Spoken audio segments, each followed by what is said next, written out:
अस्सलामुअलैकुम, ये है उर्दू पॉइंट और आप देख रहे हैं न्यूज़ शो रामीन सैयद के साथ। नाज़रीन, आज हम अपने शो में मुल्की और गैर मुल्की खबरें तो शामिल करेंगे ही, लेकिन इसके साथ साथ आपको पॉजिटिव पाकिस्तान के सेगमेंट से भी कुछ खबरें देंगे और इसके अलावा शो में एक छोटा सा चैलेंज भी नाज़रीन के लिए होगा और जो सही जवाब देगा हम अगले शो में उसका नाम भी शामिल करेंगे।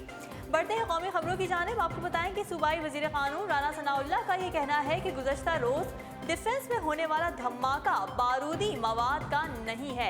लाहौर में प्रेस कॉन्फ्रेंस से खिताब करते हुए सूबाई वज़ीर क़ानून राना सनाउल्लाह का कहना था कि धमाके के बाद धमाके की नौयत से मुतालिक माहिरीन की राय में इख्तिलाफ था। उन्होंने कहा कि धमाके के बाद कुछ लोगों का ये ख्याल था कि धमाका बारूदी मवाद से हुआ है, जबकि कुछ की राय थी कि ये धमाका गैस सिलेंडर की वजह से हुआ है। धमाके के फौरी बाद कानून नाफिज करने वाले इदारे फौरी तौर पर धमाके की जगह पहुंचे थे। सूबाई वज़ीर क़ानून ने कहा कि गुज़श्ता रोज़ होने वाला डिफेंस धमाका बारूदी मवाद का नहीं था। धमाके की नौयत से मुतालिक फॉरेंसिक लेबॉर्ट्री काम कर रही है। नतीजा आने तक हतमी राय नहीं दी जा सकती। अगर ये बम था तो उसके पार्ट से लोग जख्मी होने चाहिए थे। राना सनाउल्लाह ने कहा कि धमाका जनरेटर या गैस लीकेज के बाइस होने की इत्तलात हैं। इब्तदाई रिपोर्ट में तजाद था और फॉरेंसिक लेबॉर्ट्री की तहकीकात होने तक तयन नहीं हो सकता। आपको बताते चलें कि धमाके में 7 अफराद जाँ बहक और 35 जख्मी हुए थे और उन्होंने कहा कि दहशतगर्दों को हर कीमत पर उनके मंतकी अंजाम तक पहुँचाया जाएगा। वज़ीर क़ानून ने कहा कि हमारी कौमी जंग है, इस जंग को हमें मिलकर हौसले से लड़ना है। गुज़श्ता रोज़ एक और धमाके की खबर दी गई थी और खबरों की वजह से खौफ व हरास पैदा हुआ था। मीडिया बहुत जिम्मेदार है, सब तबकात अपना किरदार भरपूर अंदाज में अदा कर रहे हैं। उन्होंने PSL के हवाले से किए गए एक सवाल के जवाब में कहा कि PSL फाइनल के बारे में तमाम पहलुओं का जायजा लिया गया है और इस बारे में मीडिया को आगाह किया जाएगा। इसके मुतालिक आज वज़ीर आला पंजाब की ज़ेर सदारत इजलास होगा।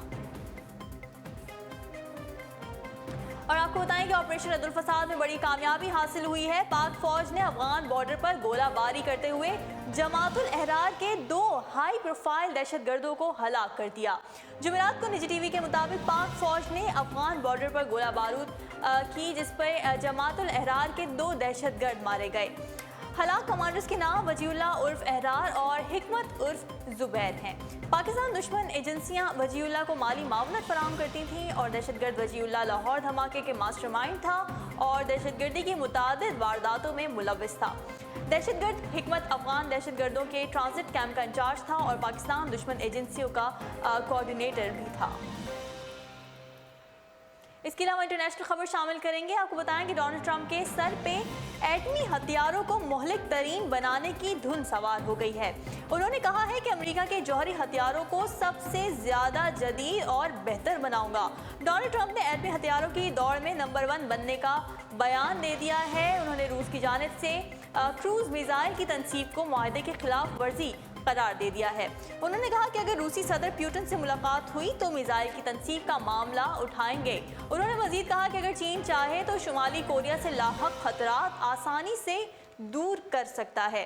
उन्होंने मुतालबा किया है कि बीजिंग शुमाली कोरिया पर हथियारों के तजुर्बात रोकने के लिए दबाव डाले। जी नाजरीन, फोटोग्राफी से वाबस्ता अफराद कैमरा कंधे पर लटकाए कुदरत के नज़ारों को तस्वीर में महफूज करके उसे लोगों तक पहुंचाने का काम अंजाम देते हैं। ताहम इस दौरान वो कुछ ऐसी तस्वीर भी ले लेते हैं जिनमें राज छुपे होते हैं। इंटरनेट पर वायरल होने वाली एक तस्वीर ने लोगों को चकरा के रख दिया है, जिसमें देखा जा सकता है कि एक जोड़ा झील किनारे खड़ा है और पानी का इंतज़ार कर रहा है, पानी का नज़ारा कर रहा है, लेकिन फोटोग्राफर ने देखने वाले को इसमें तीसरे शख्स को तलाश करने का चैलेंज दिया है। आइए आपको भी वो तस्वीर दिखाते हैं। नाजरीन, जहानत रखने वाले अफराद ने इस तस्वीर का जवाब तलाश करने की कोशिश भी की, ताहम ज़्यादातर अफराद इसमें नाकाम दिखाई दिए क्योंकि फोटोग्राफर ने जिस महारत के साथ इस तस्वीर को कैमरे में महफूज किया है, इसमें बच्चे को तलाश करना मुमकिन नहीं है। अब वक्त है आपकी जहानत का कि आप तस्वीर में मौजूद तीसरे शख्स को तलाश कर सकते हैं या नहीं। मैं आपको एक बार फिर ये तस्वीर दिखाऊंगी और आप मुझे कमेंट्स में ये बता सकते हैं।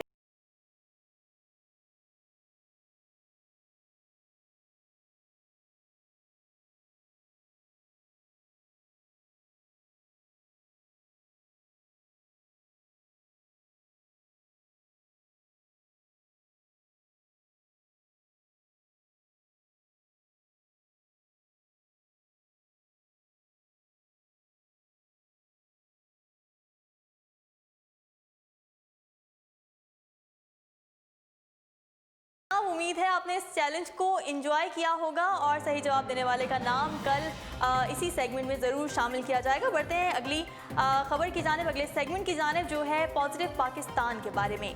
नाज़रीन, पाकिस्तान एक खूबसूरत मुल्क है और अगर इस बात का एतराफ़ गैर मुल्की सयाह भी करें तो अजीब सी खुशी होती है। दुनिया के तमाम ममालिक के सयाहत का एजाज़ रखने वाले वाहिद खातून कैसेंड्रा डीपेकुल का ये कहना है कि पाकिस्तान दुनिया के उन 10 ममालिक में शामिल है जहाँ की सैर हर शख्स को ज़रूर करनी चाहिए। अमेरिका के कैसेंड्रा डीपेकुल दुनिया की पहली बाकायदा सबसे ज़्यादा सयाहत करने वाली खातून, कम उम्र तरीन अमरीकी सयाह और दुनिया में सबसे तेज़ रफ्तार सयाहत करने का एजाज़ अपने नाम कर चुकी हैं। 3 साल कबल इस गैर मामूली सफ़र का आगाज़ किया था और कैसी अब दुनिया के तमाम ममालिक का सफ़र करने का अनोखा तरीन आलमी रिकॉर्ड भी हासिल कर चुकी हैं। उन्होंने बरतानवी अखबार दी टेलीग्राफ को इन ममालिक की फहरिस्त फराहम की जो उनके ख्याल में सयाहत के लिए बेहतरीन है और जहाँ की सयाहत हर शख्स को ज़रूर करनी चाहिए। उनकी इस फहरिस्त में पाकिस्तान 5वें नंबर पर मौजूद है। उनका ये कहना था कि पाकिस्तान की एशियाई सकाफत और ख़ास तौर पर यहाँ का खाना बेहद शानदार है, वो दोबारा भी यहाँ का सफ़र करना चाहती हैं। कैसी को पाकिस्तान के वीज़े के हुसूल के लिए 4 माह का तवील इंतज़ार करना पड़ा था और बकौल उन्होंने यहाँ बेहतरीन वक्त गुजारा। एक्सपीडिशन 196 के नाम से जाने वाले इस सफ़र के आगाज़ के कुछ अरसे बाद ही कैसी को आलमी इदारा बराए अमन बजरिया सफ़र ने अपना एजाज़ी सफ़ीर भी मुकर्रर कर दिया, जिसके बाद वो दुनिया भर में अमन और मोहब्बत का पैगाम देकर गए। इसी सेगमेंट से आपको देते हैं दूसरी खबर। नाज़रीन, शहर कायद में पाकिस्तान फैशन वीक का 3 रोज़ा मेला सज गया है।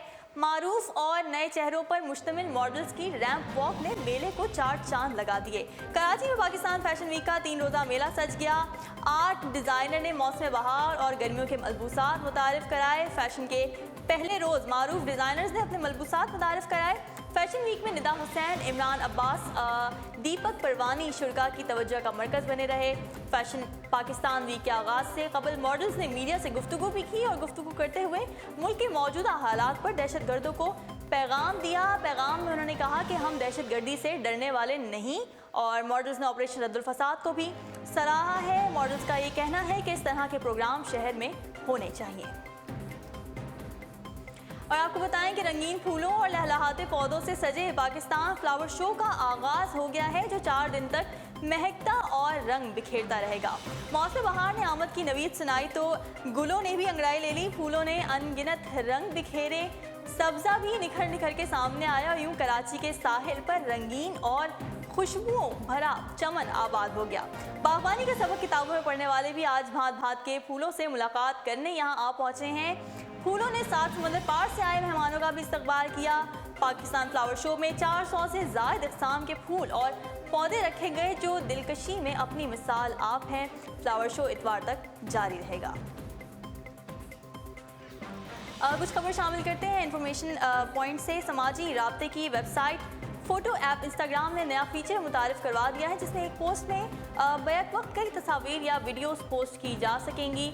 नए मुतारिफ कराए जाने वाले फीचर के तहत आपको अपनी इंस्टाग्राम की न्यूज़ फीड में ऐसी पोस्ट पर ऊपर एक चौकोर आइकॉन नज़र आएगा और पहली तस्वीर को स्लाइड करने के बाद दीगर दूसरी तस्वीर या वीडियोस भी आपके सामने आती जाएंगी।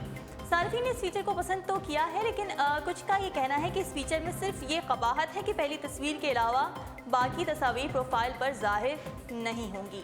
इस फीचर के तहत तस्वीर को अपलोड करने का तरीका भी नहायत आसान है। अपलोड के ऑप्शन पर क्लिक करके सेलेक्ट मल्टीपल का ऑप्शन मुंतखब करें। इसके बाद अपने फ़ोन की गैलरी में से कोई 10 तस्वीर या वीडियो मुंतखब करें। हर तस्वीर को अलग से फ़िल्टर करने का ऑप्शन भी मौजूद होगा, जबकि आप इस तस्वीर का भी इंतखाब कर सकते हैं जो आपके ख्याल में सबसे पहले नज़र आनी चाहिए।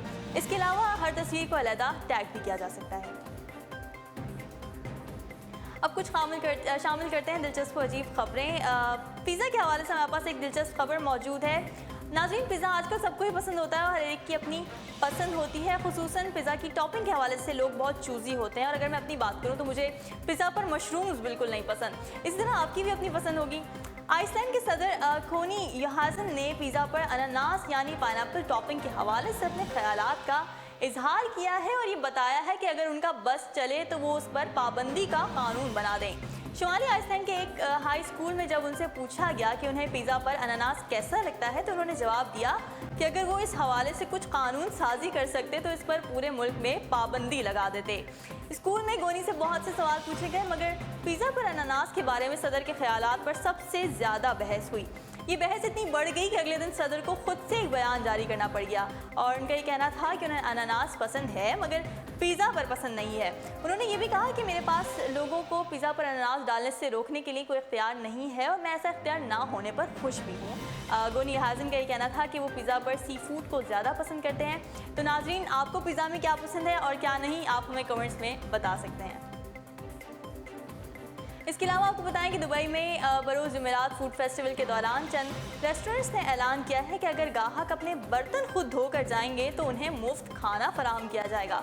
खलीज टाइम्स के मुताबिक 23 फरवरी से 11 मार्च तक जारी रहने वाले इस फूड फेस्टिवल में गैर मुतवक्का तौर पर रेस्टोरेंट्स ने यह ऐलान किया है कि अगर आने वाले मेहमान मुफ्त खाना खाना चाहते हैं तो उन्हें अपने बर्तन खुद धोना होंगे। और मैं आपको ये बताते चलूँ कि ये इस ऑफ़र का इतलाक फूड फेस्टिवल तक ही होगा। नाजरीन, अब तक के लिए इतना ही। मज़ीद खबरों और अपडेट्स के लिए आप विज़िट कर सकते हैं हमारी वेबसाइट www.urdupoint.com। फ़िलहाल मुझे दीजिए इजाज़त। अल्लाह हाफ़िज़।